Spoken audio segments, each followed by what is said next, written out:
আসসালামু আলাইকুম, welcome back to my channel. সবচেয়ে মজার গরুর কলিজা বোনা রান্নার রেসিপি শেয়ার করছি। রান্না করার পর কলিজা শক্ত হয়ে যাবে না, আর খেতেও হবে অনেক বেশি সফট।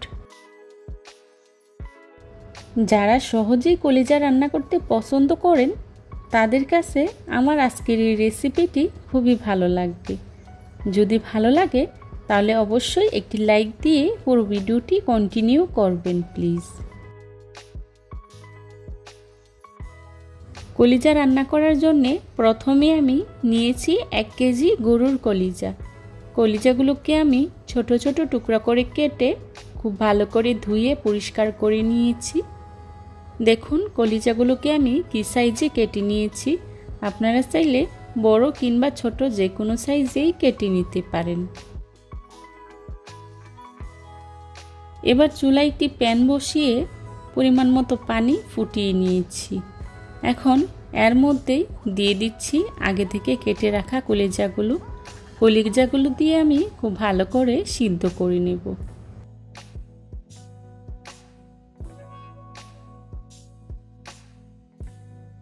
কলিজাগুলো সিদ্ধ করা হয়ে গিয়েছে। এখন একটি স্ট্রেনারের সাহায্যে চুলা থেকে পানিটা ঝরিয়ে নামিয়ে নিচ্ছি।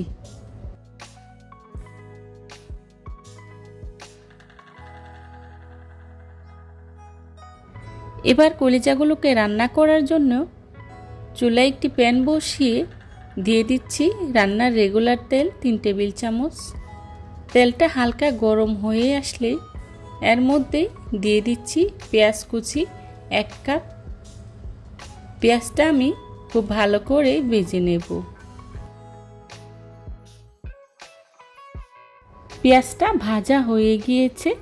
এখন এর মধ্যেই দিয়ে দিচ্ছি পেঁয়াজ রসুন বাটা 1/2 কাপ, দিয়ে দিচ্ছি আদা বাটা 2 টেবিল চামচ, আর দিয়ে দিচ্ছি তেজপাতা, এলাচ, দারুচিনি, লবঙ্গ, গোলমরিচ। এখন সবগুলো উপকরণ আমি খুব ভালো করে কিছুক্ষণ ভেজে নেব। এতে করে আদা রসুনের কাঁচা গন্ধটা চলে যাবে। ভাজা হয়ে গিয়েছে। এখন এর মধ্যে দিয়ে দিচ্ছি পানি 1/2 কাপ। পানিটা দিয়ে আমি গুঁড়া মশলা ইউজ করব। দিয়ে দিচ্ছি মরিচের গুঁড়া 2 চা চামচ। মরিচের গুঁড়াটা আপনারা যে যতটুকু ঝাল খাবেন সেই পরিমাণেই ইউজ করবেন। দিয়ে দিচ্ছি হলুদের গুঁড়া 1 চা চামচ, জিরা গুঁড়া 1 চা চামচ, আর দিয়ে দিচ্ছি লবণ 1 চা চামচ। এখন সবগুলো উপকরণ খুব ভালো করে মিশিয়ে নেব।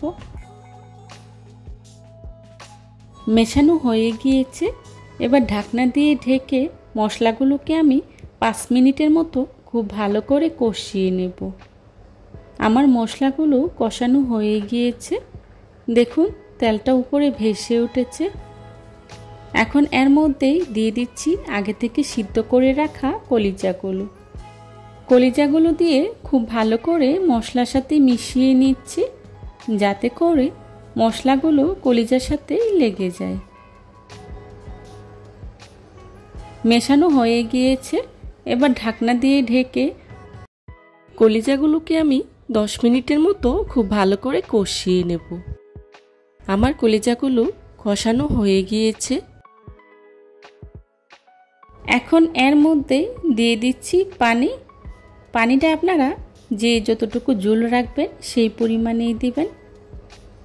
আমি খুব একটা ঝোল রাখবো না, সেই জন্য পানির পরিমাণটা কমিয়ে দিয়েছি।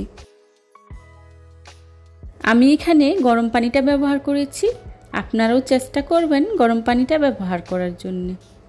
এখন 5 মিনিটের মতো রান্না করে নেব।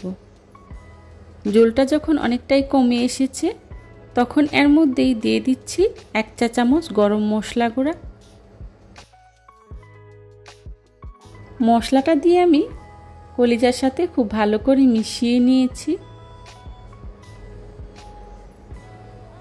আমার রান্নাটা প্রায় হয়ে গিয়েছে। দেখুন কত সুন্দর একটা কালার এসেছে।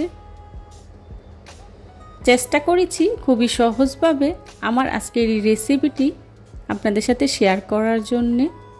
আশা করছি আমার আজকের এই রেসিপিটি আপনাদের কাছে খুবই ভালো লাগবে। যদি ভালো লাগে তাহলে অবশ্যই লাইক, কমেন্ট, শেয়ার এবং সাবস্ক্রাইব করে পাশে থাকা বেল আইকনটি অন করে দিবেন, যাতে করে আমি ভিডিও ছাড়ার সাথে সাথে আপনাদের কাছে নোটিফিকেশন পৌঁছে যায়। আপনাদের একটি লাইক এবং একটি কমেন্টস আমাকে নতুন নতুন কন্টেন্ট তৈরি করতে অনেক উৎসাহ জাগায়।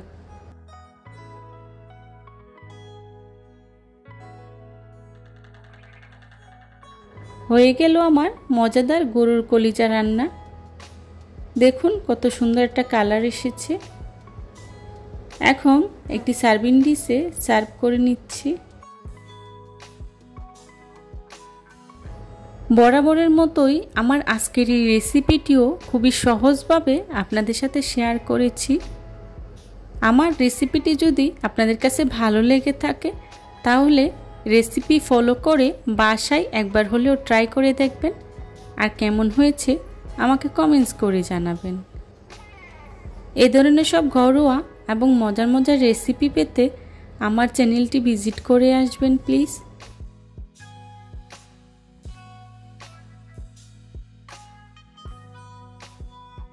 যারা আমার ভিডিওটি দেখছেন এখনও পর্যন্ত চ্যানেলটা সাবস্ক্রাইব করেননি, চ্যানেলটা সাবস্ক্রাইব করে আমার পাশে থাকবেন প্লিজ। আর আমার পুরাতন বন্ধুদেরকে জানাই অসংখ্য ধন্যবাদ।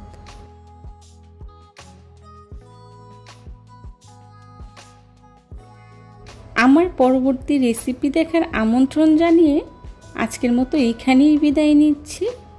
সবাই ভালো থাকবেন, সুস্থ থাকবেন। আল্লাহ হাফেজ। আসসালামু আলাইকুম।